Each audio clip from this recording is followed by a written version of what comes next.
બાળ માર્ગો પર લાખોની સંખ્યામાં ભક્તો, વડીલો, બાળકો, મહિલાઓ, વૃદ્ધો પગપાળા અંબાજી તરફ જતા હોય છે, જેવા કે સંતરામપુર, મહીસાગર, આનંદ, વડોદરા, નડિયાદ, પંચમહાલ અનેક જિલ્લાના લાખોની સંખ્યામાં બાળ ખાતે શ્રદ્ધાળુનું આગમન થતું હોય છે।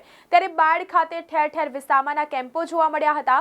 બાળ તાલુકા કાનૂન સેવા સમિતિ દ્વારા અંબાજી જતા પદયાત્રિકો માટે ફૂડ પેકેટ વિતરણ કેમ્પ યોજાયો હતો। બાયડના જૂના બસ સ્ટેશન ખાતે આ કેમ્પ યોજાયો હતો, જેમાં બાયડ કોર્ટના જજ આરવી ચાવડા તેમજ કોર્ટના ક્લાર્ક, સિનિયર સ્ટાફ, વકીલ આ કેમ્પમાં ઉપસ્થિત રહ્યા હતા।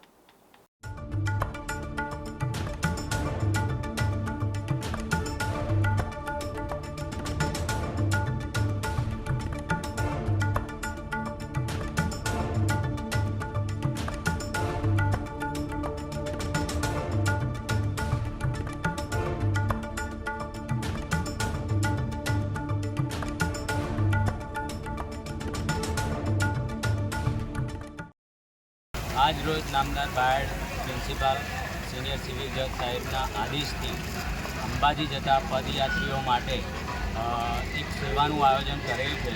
એ નિમિત્તે બાયડ તાલુકા કાનૂની સેવા સત્તામંડળના વકીલશ્રીઓ તેમજ સેક્રેટરીશ્રી અને સહકર્મચારીઓ ઉપસ્થિત રહી અંબાજી જતા પદયાત્રીઓ માટે સેવા માટે ઊભા રહે છીએ।